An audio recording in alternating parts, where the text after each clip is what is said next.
Hello friends, आज हम discuss करेंगे सल्फ्यूरिक एसिड। हमारी थर्ड रेमेडी है इंजरी रेमेडीज़ में। हमने फर्स्ट टू रेमेडी कर ली हैं। आज हम sulphuric acid, all about sulphuric acid discuss करेंगे और इंजरी में क्या रोल है इसका, इस पर भी हम बात करेंगे।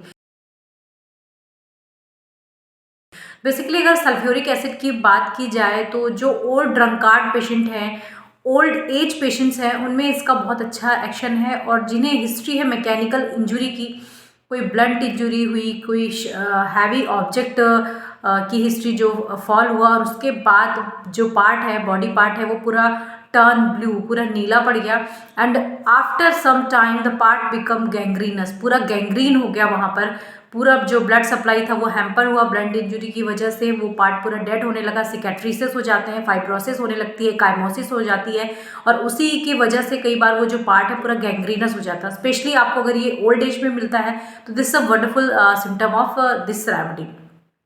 इसके साथ ही ऐसे पेशेंट जिनको मैकेनिकल इंजरी की हिस्ट्री हो, साथ में ब्रूसेस हो और आर्निका फेल हो गया हो, वहाँ पे ये रेमेडी आपको काफ़ी हद तक हेल्प करता है। स्किन में कई बार आपने देखा होगा कि डीप टू द टिश्यू, जिसे हम बोलते हैं सब क्यूटेनियस कलेक्शन ऑफ ब्लड हो जाता है और रेड रेड रेड रेड इस तरह के स्पॉट्स होने लग जाते हैं। There also a injury spot, है ना, उसे हम इंजुरी स्पॉट भी बोलते हैं। और वो सब क्यूटेनियसली होती है, मतलब स्किन के अंदर से वो हमें रेड रेड दिखते हैं, ऊपर से कोई इंजुरी का साइन नहीं होता है और वहाँ पे रेडनेस आ जाती है, ब्लड का कलेक्शन हो जाता है। एक्चुअली वहाँ पे जो ब्लड है वो कलेक्ट हो जाता है, वो पार्ट पूरा डेड हो जाता है। इस तरह की जो रेड पैचेज हैं, जहाँ पे पार्ट रेड रेड लगने लगे, पैचेस पड़ जाए, वहाँ पर भी सल्फ्यूरिक एसिड का बहुत अच्छा एक्शन है। तो लोअर लेग में या एक्सट्रीमिटी के किसी पार्ट में भी, चाहे ब्लू हो गया हो पार्ट, ब्लैक हो गया हो, साथ में वहाँ पर रेड पैटर्जी हो, एकाइमोसिस हो और फाइब्रोस्ड पार्ट हो, हिस्ट्री ऑफ मैकेनिकल इंजरी हो, वहाँ पे हम इस रेमेडी के साथ जाते हैं।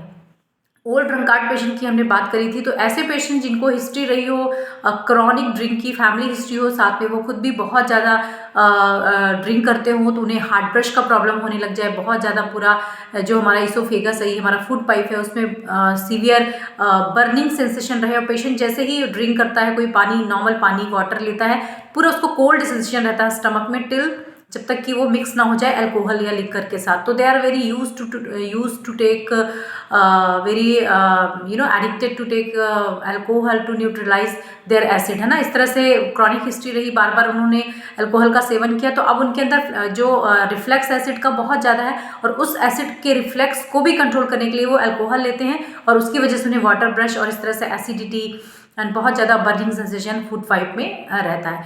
इसके पेन की अगर बात करोगे आप, सल्फ्यूरिक एसिड का जो पेन रहता है वो कैसा स्टार्ट होता है, ग्रेजुअल पेन रहता है, धीरे धीरे धीरे स्टार्ट होगा, it will take some time to develop और जब वो अपनी हाइट पे पहुंच जाएगा, जब वो पेन बहुत ज़्यादा होने लग जाएगा, अपने आप सडनली पेन विल डिसअपियर। जिस तरह से आपने पल्सेटिला में देखा होगा कि पेन अपने आप एकदम से चला जाता है, तो ग्रेजुअली डेवलपमेंट होता है, suddenly pain goes, this also characteristic symptom.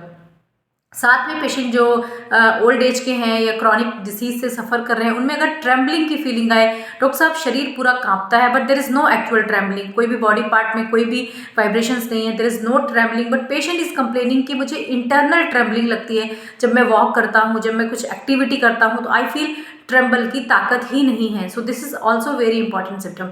साथ में आप देखोगे ऐसे पेशेंट जो अपने ब्रेन में, हेड में कंप्लेन करेंगे, मुझे ऐसे कंकशन सी फीलिंग होने लगती है, ऐसा लगता है कि कुछ शेक कर रहा है बॉडी में और हेड कंट्रोल नहीं फील होता, साइड बाय साइड ऐसा लगता है कि कभी इस साइड फॉल हो जाएगा, कभी उस साइड फॉल हो जाएगा, इस तरह की फीलिंग आए। इसमें भी मैकेनिकल इंजरी का हिस्ट्री हो सकता है, फॉल की हिस्ट्री हो सकती है।